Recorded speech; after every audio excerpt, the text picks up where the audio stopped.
How do you plan to use or distribute the budget, the city's budget? Yes, so I know our largest line item is our education budget. And so starting there, that's actually one of my points on my fancy palm cards I gave you guys.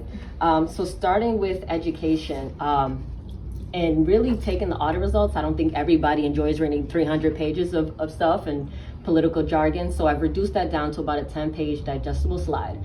So first starting with what we're going to do with the budget, being clear about where the money is at right now and putting it in layman's terms for everyone to understand. We shouldn't need fancy degrees to understand how it works. And so doing that, making it accessible, but then overall, the budget overall. So something I've done on my own with what's available publicly is I've actually assessed the budget and the deficit. So out of all the departments, I would say, even though we've only had one audit done, there are about 13 departments that I've categorized as like that have deficits, and they're either like crucial, kind of moderate, and teetering the line, and we can make a comeback. So being transparent with that, these are taxpayer dollars, and then still continuing to prioritize education, but even making it more robust. And I know it's going to take a lot of work because of how the structure is, right? So Brockton is very different on a municipal level, how the power is distributed. The mayor does not have veto power. And so that requires you to be able to be communicative, responsive, and be able to work with all walks of life. The issues in Ward 1 are very different from Ward 5. And so that is ties back to making sure I'm talking to each of the counselors. And what's your message to the youth of Brockton who feel that their voice isn't heard or doesn't matter in the political system, and how would you help change that mindset? Thank you for that question, Christian. That is such an important question, and something I've thought about since I was a little kid, because I was here in Brockton. One, this is why I'm running. Like, please reach out to me if you feel doubtful, or even if you want to challenge or talk about a couple, maybe you want to host a debate, like our young people, your voice matters. Like, you're 16 now. When do you guys turn 18? 27. And you? Yeah. So that's that in 2 years you'll already be voters. So you're not just getting in the game at 18 and walking in the booth like, I'm 18 now, going to check a box. No, by the time y'all are 18, you're like, listen, I don't probably already met with the mayor. I'm sure you'll meet more candidates. We don't know who will win, right? But by then you'll have met with so many people, worked with them.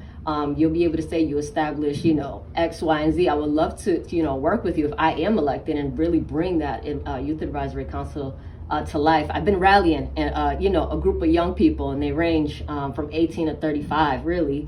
But that 18 to 24, or even as young as 14, I do have some. Hold on, let me give her credit. I have a 10-year-old. She just joined, so and she's great. She'll be out with me tomorrow campaigning. But by the time you turn 18, you'll already be, you'll be so experienced and knowledgeable that you might be voting for yourself when you turn 18, okay? Like, not only will you be eligible to vote, but you could also win office. And so there's a city councilor here that won at 18. So, that's all I gotta say. We could definitely talk more about that. Yeah.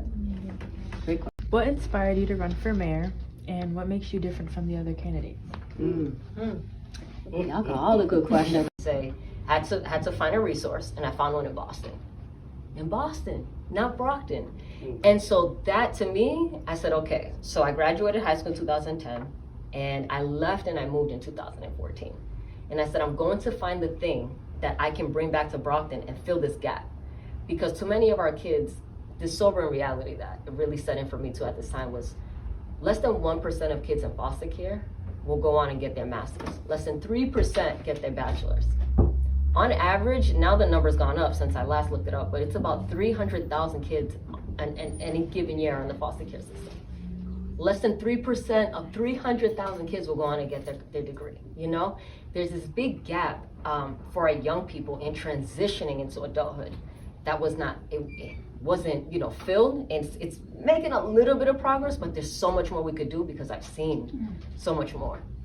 So that right there, that's my core. Like, I cannot see any more generations go through what I went through. Like, it doesn't have to be this way. I know that. And then secondly, the seat is open. It's an open seat. And so that is what democracy really is. I'm running as a Democrat.